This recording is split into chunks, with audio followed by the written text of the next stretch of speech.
Now I'm prepping to do a stir-fried cabbage. Very simple. We need bell pepper, and again, I still don't have green bell pepper, so I'm using the orange, or you can use yellow or red. Tastes the same. You want to remove the membrane and the seeds, and then slice them long ways, like this.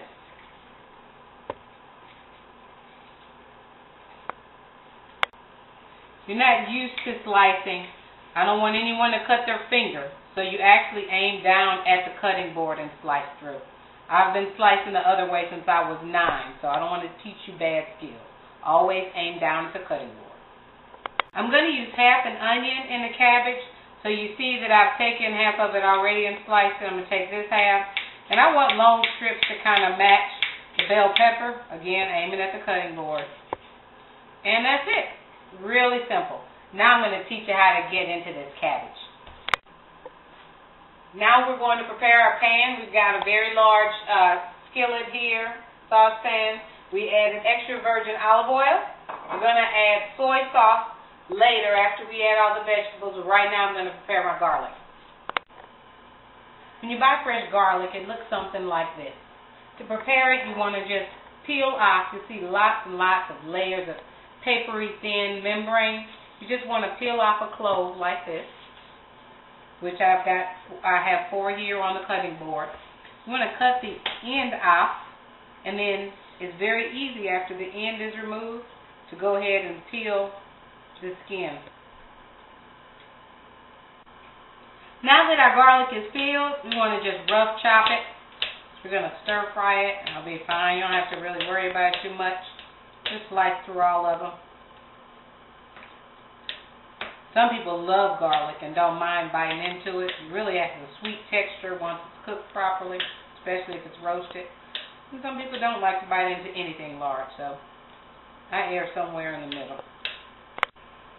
When preparing cabbage, you just want to make sure you don't include the very, very hard portions. So I'm going to slice straight through it, all the way around that core.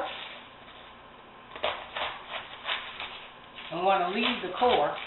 When we get to the bottom, you see that this is a different texture than these nice soft flakes. You just want to cut to there and throw this whole portion away.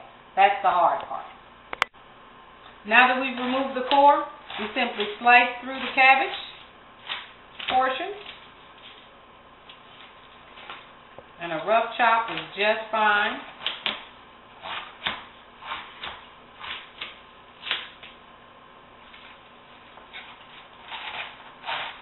Cabbage cooks quickly too. It's mostly water, very similar to spinach.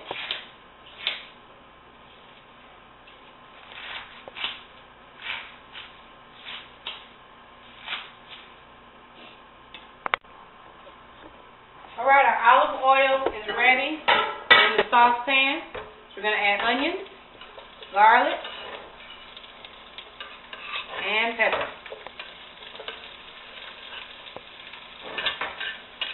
When the onions are translucent, that means the pan is seasoned, and then I will go ahead and add the cabbage. See, the peppers and onions cook very quickly. You don't want the onions to burn, and you want them to just begin to wilt. And you really want to watch the garlic that it doesn't burn, because it can burn rather quickly.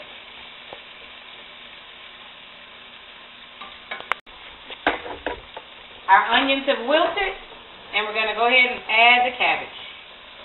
Try to get more in the skillet than on the floor here. I'm going to use my hands. Cooking for my family, I can use my hands. My hands are clean.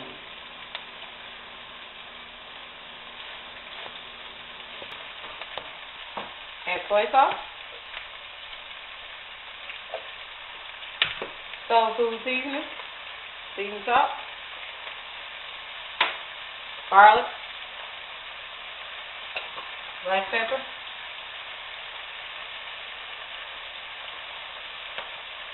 this will begin to wilt. Always put a top on this. Cooks faster, gets the seasoning in. I'll give it about 2 or 3 minutes.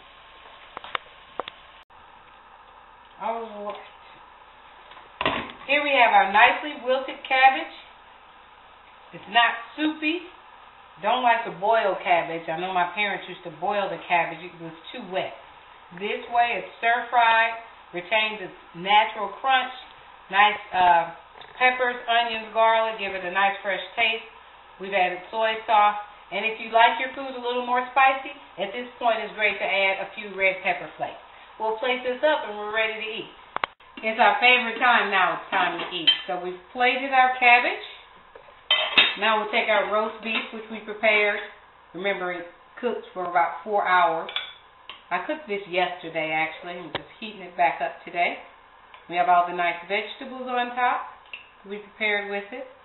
Cabbage and corned beef were meant to go together. So this is wonderful. I'm going to add the celery, pepper, garlic mixture, and some of that delicious gravy.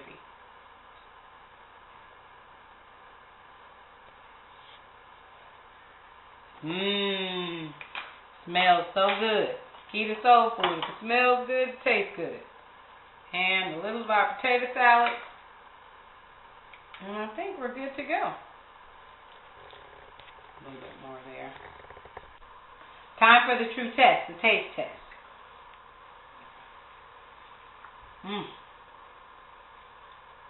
That's good. Bon appetit.